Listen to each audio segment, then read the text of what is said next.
आपने तो नाम सुना ही होगा, ठेकरा चलने वाले प्रहलाद मलकाम ग्राम सुखलौधी वाले।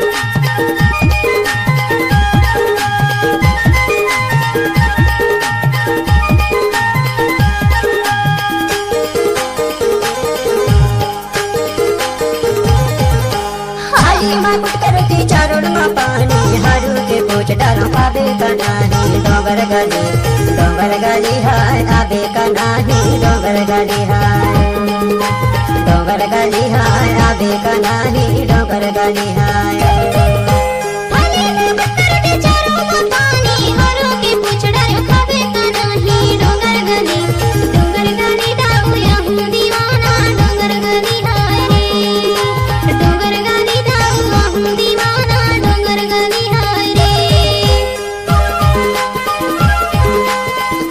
प्रहलाद भाई का मिक्स किया हुआ गाना में लड़की रा बहुत नाचती है, कृपया अपना डीजे बजाएं।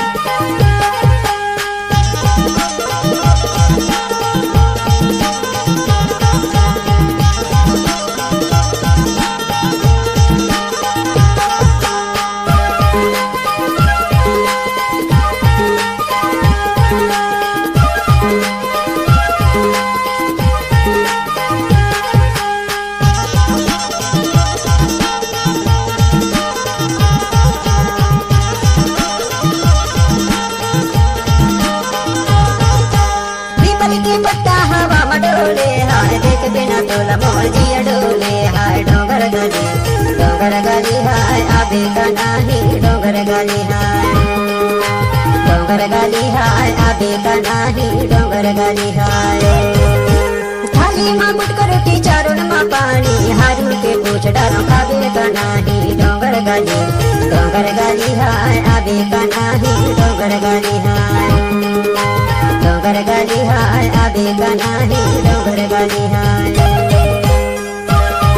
कृपया डीजे के सामने से हट जाएं, साउंड चेक कर रहा है प्रहलाद भाई।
Mixer by Prahlad मलकाम।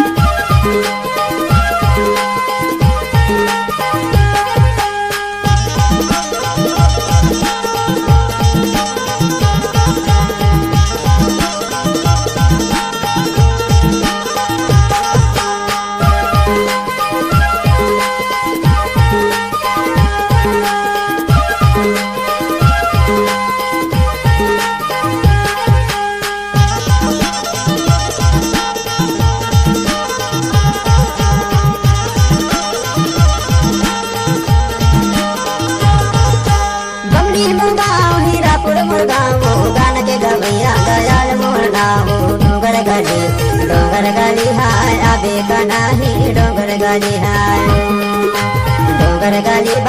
आबे का नाही, डोंगर गली हाय। थाली मां मुट करोटी चारों में पानी हरू के पूछ डालो आबे का नाही, डोंगर गली हाय आबे का नाही, डोंगर गली हाय आबे का नाही, डोंगर गली हाय।